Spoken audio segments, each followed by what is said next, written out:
वर्षा दिन आसिले चाषी मनरे भाड़ेणी पड़े बा भय मनरे थाए कारण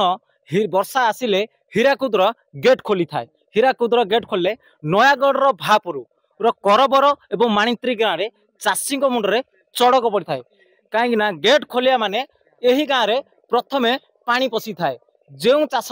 धान हो बा रबी फसल ताहा नष्ट हो जाए किंतु चाषी जेते टंकार आय करथो तार 2 डबल क्षति एठी सही थाए। प्रति वर्ष यही घटना घटिले ना कृषि विभाग ना जिला प्रशासन कहार मुंडरे चिंता अच्छी ना स्थायी प्रतिकार कहार चिंता अच्छी। आपण देखि पारुथे मुझे माणत्री गाँ भितर अच्छी केमिति धान फसल पची पानी भितर बुड़ी रही अच्छी। एबे तो किछि समय हम पानी छाड़ी किंतु आ पूर्व यही स्थान रे 3 ରୁ 4 फुटर पानी प्रवाहित होता। जो माने धान फसल बा तली रोही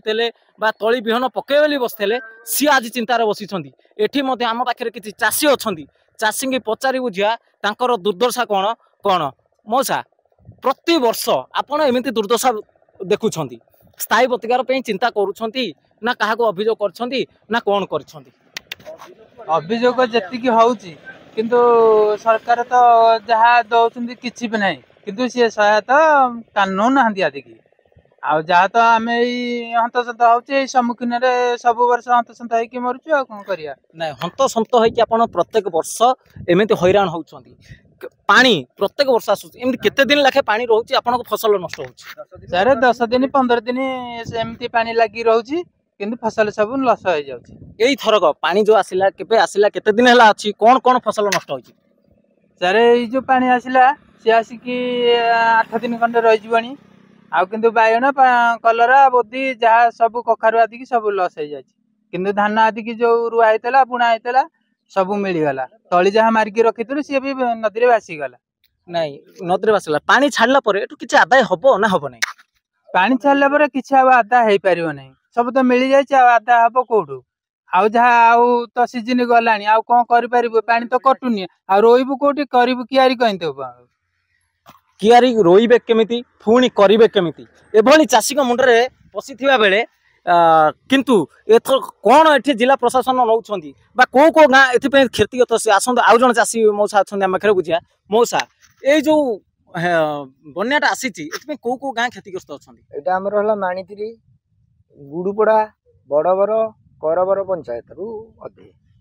एठी जो क्षतिग्रस्त होसंती माने पानीटा कोठु आसुची केमिति कोन आसुची पानी आज्ञा महानदी पानी जहाँ ठेलुची ऊपर यो आमर गाँर हारे 5टा गड़र बदल पानी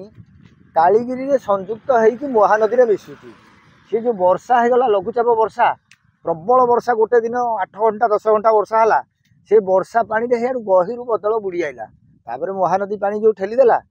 से क्रमागत गहिर सह सब जलमय है आगु धान पनीपरिया जहाँ था धान तली रुआ होता तली मरा होता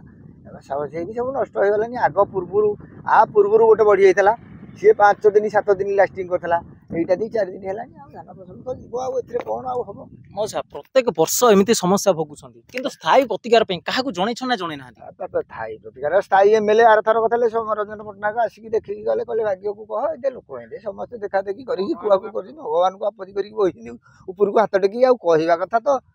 कौन क्या यही थर भी किछि दिन तले बाचस्पति आसीथिले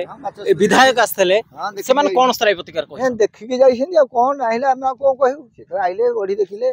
ब्रिज देखिले जाइछिन देखि बाचस्पति जाइछिन समस्त आसुछंती जिला प्रशासन थारु कृषि विभाग थारु आसी कि राजनेता जन नेता मध्ये आसी एठी पहुंचन किंतु समस्त आसी देखिकी जीवा कथा अभियोग करछन स्थायी प्रतिकार पई आज पर्यंत कोनोसी प्रक्रिया आरंभ होई नै। नयागढ़ माणित्री गाँव रु मानस कुमार साहू रिपोर्टर स्टूडियो।